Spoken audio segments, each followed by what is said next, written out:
Salut! Ça fait du bien les vacances, hein. Mais bon, il y a un moment, faut que ça s'arrête. C'est l'occasion de se retrouver, c'est cool. Bon alors cette année ça a été un peu particulier là pendant qu'on a été absent, c'est monté jusqu'à 41 degrés ici en Bretagne. Alors qu'est-ce qu'il en a été du potager? J'avoue j'ai un petit peu stressé. Heureusement il y avait quelqu'un chez nous quand même qui a pu arroser au moins une fois, ça c'est sûr. Je sais pas s'il l'a fait plusieurs fois mais une c'est sûr. Mais c'était un peu stressant parce que tous les petits plants à part dans la serre où c'est géré tout seul, bah à l'extérieur il n'y a rien, il n'y a pas de système d'arrosage à part un qu'on a vu ensemble, c'est celui avec la bouteille d'eau et justement on va aller voir ce que ça donne. Et puis on va en profiter pour réentamer, relancer un peu toute la série de vidéos. On va aller faire un tour du potager, voir comment c'est. Alors je préviens d'avance, c'est pas fou, hein. Avec les chaleurs qu'il y a eu, il y a plein de trucs qui n'ont pas marché. Bon, les tomates, je pense que c'est à peu près le cas pour tout le monde, ça a été la folie cette année. Ici aussi, ça a été la folie. D'ailleurs là, elles sont en train quasiment de pourrir sur pied tellement on en a mangé. Mais bon, je vais vous montrer tout ça en détail. Puis on va voir un peu si ça a bien tenu ou pas pendant presque un mois d'absence au final. Et puis à la fin de ce petit tour de potager, on va voir vite fait quels sont les projets là pour l'hiver qui arrive. Mine de rien, avec cette année, j'ai un gros plan pour modifier tout le potager là cet hiver. Il faut vraiment retravailler certaines zones, notamment dans la serre, on va retravailler la zone centrale qui est travaillée différemment que celle des tomates.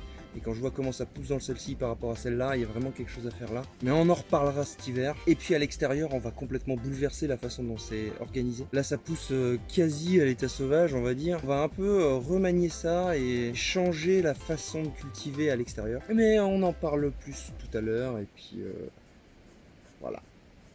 L'automne est bien arrivé, hein. On voit les feuilles qui tombent, ça souffle de partout. J'espère qu'avec le vent, ça va aller. Alors, ici, c'était la zone où je voulais planter mes choux. Vous savez? C'est juste cette zone là que j'avais préparée là. Bon bah il y en a deux. Et encore il y en a deux, ils sont pas dans un état super. J'avais mis aussi des petits marrons là dans le coin. Alors avec la sécheresse, bah il y en a un, on le voit là, qui est complètement mort. Et puis il y a celui-ci qui résiste mais qui n'a aucun fruit. Il n'y a strictement rien. Vraiment rien. Et tous les autres choux bah, sont morts, hein. Il y a plus de choux. À part, comme je vous disais, voilà les deux qui sont là, qui se sont fait bien manger par les chenilles, et puis le rouge là qui survit toujours et encore, mais bon, c'est pas ouf quoi. Par contre, un truc impressionnant, là les pêches cette année c'est fou. Il y en a partout, l'arbre est rempli, regardez ça, les branches tombent, c'est rempli de pêches. Donc c'est pas encore temps de les récolter, elles sont vraiment très dures. C'est quand elles commencent à tomber. Là, je sais qu'elles sont bonnes. La zone d'après, c'était la zone de courgettes. J'avais mis des courges aussi. Ici, il y a mes deux rhubarbes qui se maintiennent. Les artichauts, il reste plus que ça. Ils ont pris un sacré coup. Celui-là est dans un état vraiment impeccable. On sent qu'il est en pleine forme. Forcément, il y a de la capucine qui a poussé partout. Là, ici, on a un plant de courgettes absolument magnifique. Un autre ici, alors celui-là c'est marrant. Je pense qu'il faut vraiment pas que je les mette en dessous des arbres parce qu'il a couru jusque là. Jusqu'à 1m50 quoi en longueur. Pas un seul fruit, hein, pas une seule courgette. Ça c'est le potager du petit radis qui s'est fait envahir de mauvaises herbes. Ici on a les cosmos, pas une seule fleur. Je ne sais pas trop pourquoi. Là on a un autre plant de courgettes qui est pas dans un état super non plus. Celui-ci pareil. Alors il y a encore des petites courgettes en formation. Et puis on a le plant de potimarron qui arrive jusque là.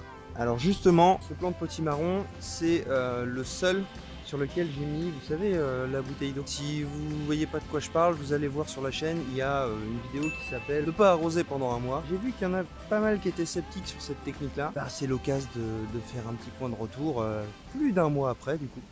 Alors voilà la fameuse bouteille d'eau qui n'a jamais été re-remplie. Bien sûr, depuis un mois. Et le plant de potimarron, alors le pied est ici. Il a été bien camouflé, je pense, avec le vent sous le gazon. Il passe derrière, il m'a fait un potimarron là, et il continue comme ça jusqu'au bout, et là il pousse tranquillement.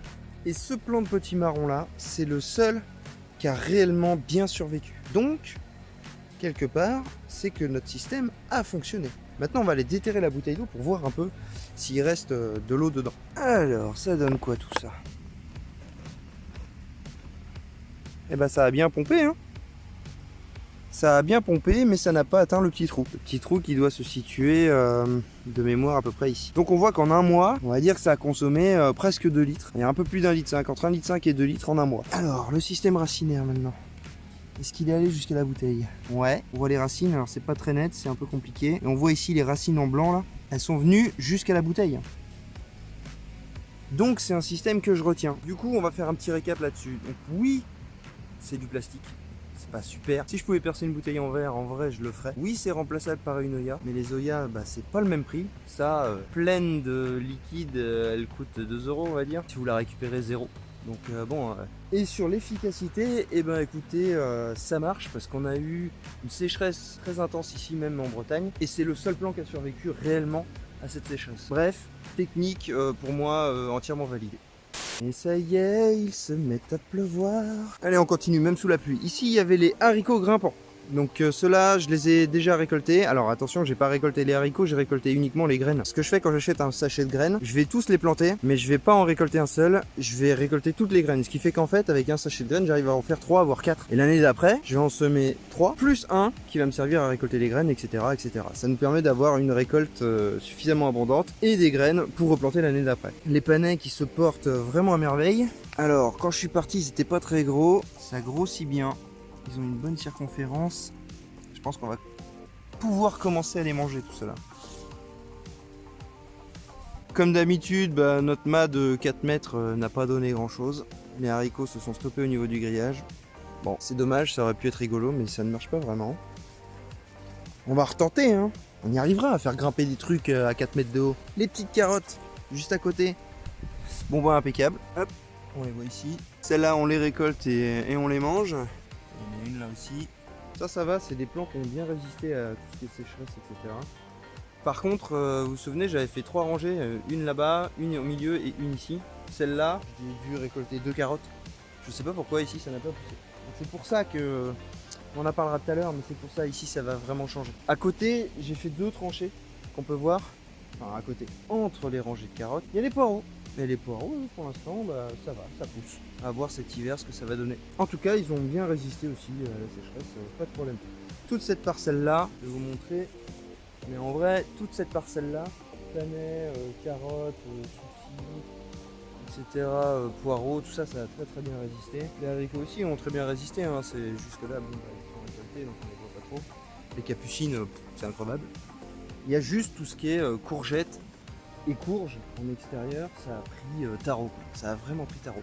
Bon, les fraises, j'en parle pas, hein, parce que les fraises, c'est un petit coin sauvage à moitié. Bon, il y a des fraises. Hein. C'est pas folichon, hein. Je m'attendais pas à une telle hécatombe.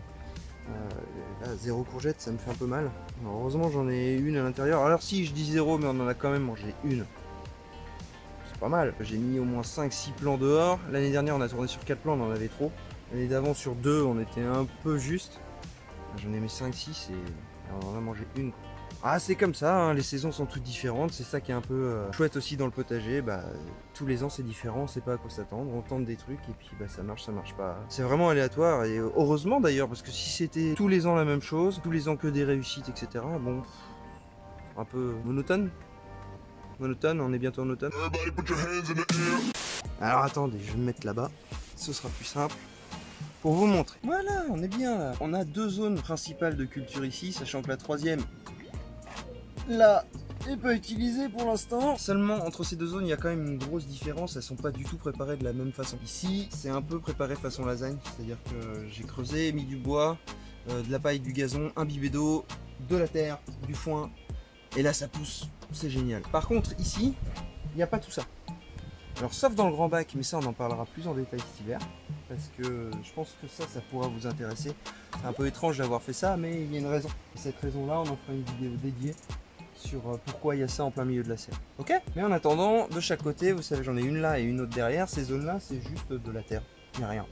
Et la constatation en 2 ans, c'est que vraiment ça pousse différemment. C'est-à-dire que tout ce que je vais mettre ici va prendre des dimensions junglesques. Est-ce que ça existe, junglesque, peut-être pas. Enfin bref, ça pousse quoi, vous m'aurez compris. C'est tropical. Il n'y a qu'à voir, hein, les tomates c'est la folie. Par contre, on le sent bien, ici, c'est pas la même chose. Les tomates sont un peu plus chétifs. Tout ce qui est au sol, ça pousse moins bien. Ça pousse quand même, mais moins bien. On sent que ça a besoin de plus d'arrosage.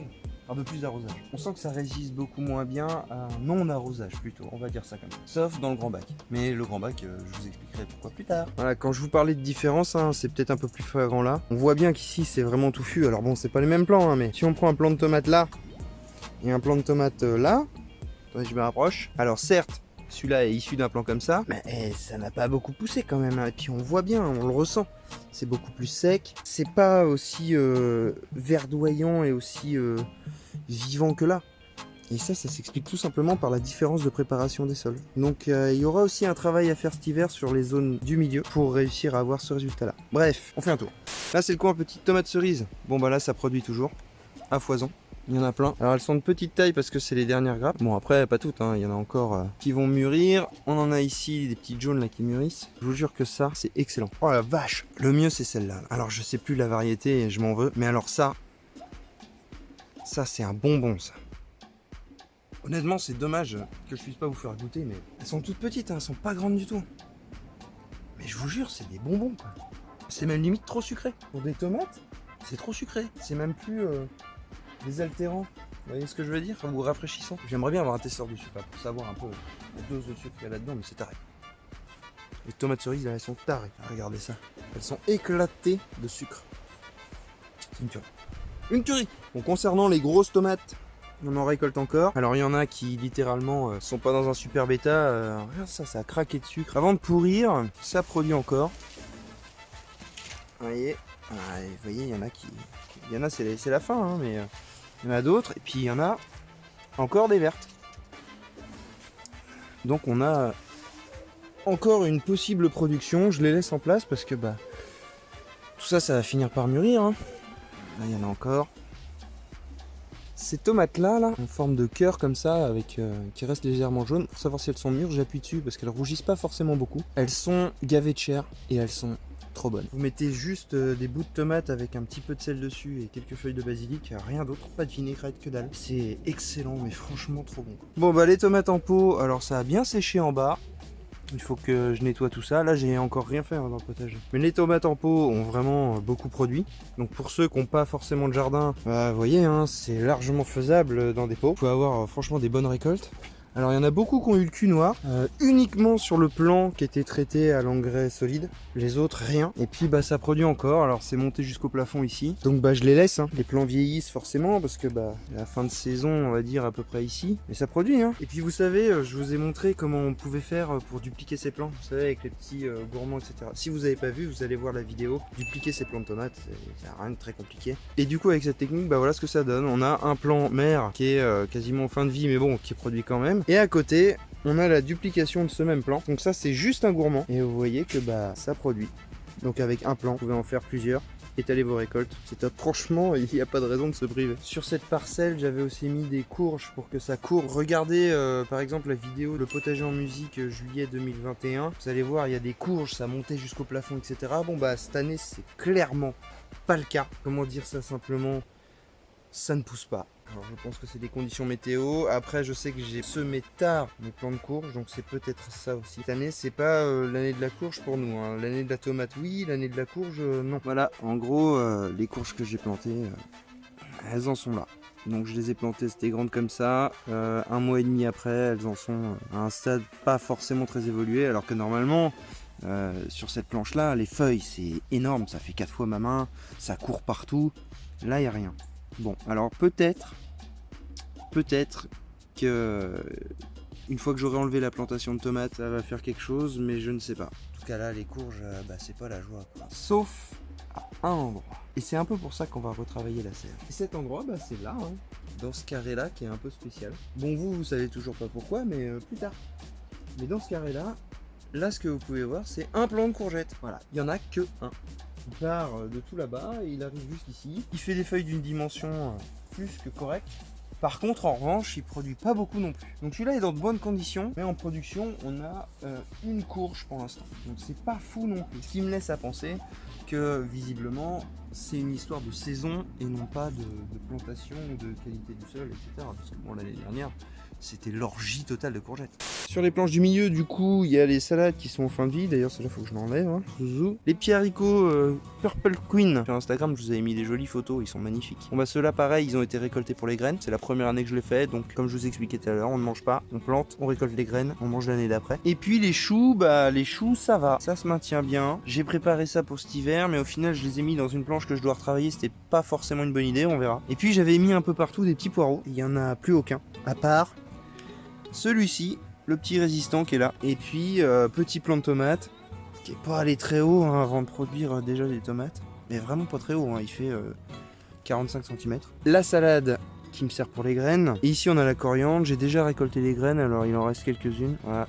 coriandre, ça donne les graines à peu près comme ça. Ça, vous pouvez les mettre dans un moulin à poivre et les moudre. Hein. Et puis la petite ciboulette qui se porte très bien. Pareil, j'ai récolté les graines. L'année prochaine, tout ça, en fait, ça va partir. Ça va être refait complètement. Ici, on a de l'origan qui est en fleurs. Donc on va attendre que ça monte en graines pour récolter les graines. Et pareil, ça c'est un plan, je pense, qui va déménager.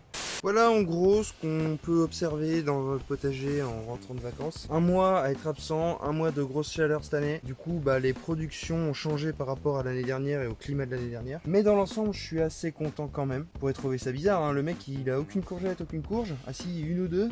Et il est content. Ouais, je suis content parce que j'ai acquis de l'expérience encore une fois. Je sais que quand il y a des températures très élevées, certains légumes ont plus du mal à pousser. Donc, à moi de trouver une solution pour rafraîchir le sol, je ne sais pas. J'essaierai de me renseigner. Mais c'est un gain d'expérience. Et franchement, les gains d'expérience, c'est toujours bon à prendre. J'espère que le fait de vous avoir partagé ça, vous aussi, ça vous apportera quelque chose. Le bassin, lui, rien, hein, rien à dire. Il a largement survécu. Alors bon, là, il va peut-être y avoir un petit peu de vent, désolé. Il est sûrement descendu, hein. Moi je l'ai vu descendre un peu, il était beaucoup moins haut que ça. Là, on a eu des grosses pluies d'orage, donc forcément il s'est re-rempli. Mais impeccable, ça a tenu, les poissons sont tous vivants, les plantes sont suffisamment profondes pour avoir de l'eau en continu. Donc non, rien à dire, hein, le bassin. L'année prochaine, on s'occupera de finir l'aménagement ici. On consacrera vraiment beaucoup de temps à ce bassin. Au printemps, on fera les choses bien. De toute façon, 3e année de bassin, je pense que je vais vider un petit peu l'eau en la conservant, bien sûr. Enlever la vase, les feuilles. On va sûrement se faire une petite session nettoyage, aménagement. La rivière, tout va bien. À part qu'il y a un peu de vase qui s'accumule dans le virage là-bas. Dans ce virage-là, il y a de l'accumulation de vase parce qu'il n'y a pas assez de courant. Il va falloir nettoyer un petit peu la rivière, je pense. Mais sinon, rien à signaler. Pour finir, parler un peu de ce qui va se passer là au courant des mois qui vont suivre. Comme je vous avais dit en début de vidéo, on va retravailler complètement les zones dans lesquelles je cultive. Sauf celle qui est à ma gauche, là où il y a les tomates. On va les retravailler en profondeur, on va amender et on va préparer un sol ultra fertile pour l'année prochaine. Vu les prix qui n'arrêtent pas d'augmenter, et mine de rien, un potager, ça devient rentable, vraiment rentable. Donc on va pas doubler la surface, mais au moins la multiplier par 1,5 l'année prochaine. Il y aura beaucoup de choses qui vont être construites, notamment j'ai des projets de tables à semis suspendues, des choses comme ça dans la serre. Ce cube là, on va en faire une vidéo complète et je vais vous montrer comment je l'ai réalisé et pourquoi je l'ai réalisé. Quelque chose qui évite de tomber dans les températures négatives. À part ça, dans la serre, on retravaille juste la zone principale, mais à l'extérieur, on va faire quelques structures, on va faire des zones bien délimitées pour les plantations. Là, on va un peu changer de méthode. La raison principale, c'est surtout que je voudrais refaire à l'extérieur ce que j'ai fait dans la serre sur la partie tomate. Quand je vois les résultats, c'est vraiment génial et c'est surtout quand je vois le non-entretien total que j'ai sur cette parcelle là alors que dehors c'est pas la même chose, ça donne envie d'arriver à un potager au final où il y a très peu d'entretien à faire et qui produit beaucoup. Donc voilà, il va y avoir de la construction, il va y avoir de l'aménagement, il va y avoir du paysage, de la création, il va y avoir de la fabrication. En gros, le programme pour cet hiver, il est chargé de chez chargé. Je vais pas m'étaler plus sur le sujet, je vous laisse découvrir au fur et à mesure des semaines. N'hésitez surtout pas à me dire, tiens, j'aimerais savoir ça, est-ce que tu pourrais montrer ça. Voilà, ça me fera plaisir. Et puis comme d'habitude, on se retrouve en commentaire. Je pense avoir répondu à tout le monde. Un petit point d'honneur que je mets sur cette chaîne, c'est à vous répondre parce que vous prenez du temps pour m'écrire, alors c'est normal que moi j'en prenne pour vous répondre. Puis sans ça, il n'y a aucun intérêt en fait. Sinon, je fais pas de vidéo, je reste dans mon coin tout seul et puis voilà. Hein. Là, c'est cool, il y a des échanges, il y a plein de choses, c'est super, restez comme vous êtes. Sur ces bonnes paroles, on va se retrouver la semaine prochaine. Qu'est-ce qu'on fait la semaine prochaine? La semaine prochaine, on va commencer le grand ménage ici. Beaucoup de choses à enlever, des trucs à préparer, du rangement à faire. Voilà, donc je pense qu'on va se faire ça. Ah si, il y a un petit point aussi. Il y a beaucoup de gens qui m'ont demandé de faire le tour de ça. Parce que y en a pas mal qui l'ont aperçu dans les vidéos. C'est vrai qu'en partant en vacances, j'ai posté une photo sur Instagram et on m'a dit ouais mais ton fourgon il est sympa machin, tu veux pas nous faire une vidéo? Alors c'est complètement hors sujet du potager, mais j'ai eu beaucoup de demandes. Alors pour ceux qui sont restés jusqu'à la fin, dites-le moi. Est-ce que oui ou non ça vous intéresse de faire le tour de mon petit van aménagé? Voilà. Bon. Et puis comme d'hab, hein, portez-vous bien, profitez de la vie. Bonne rentrée à tous. Vive le potager. Ciao.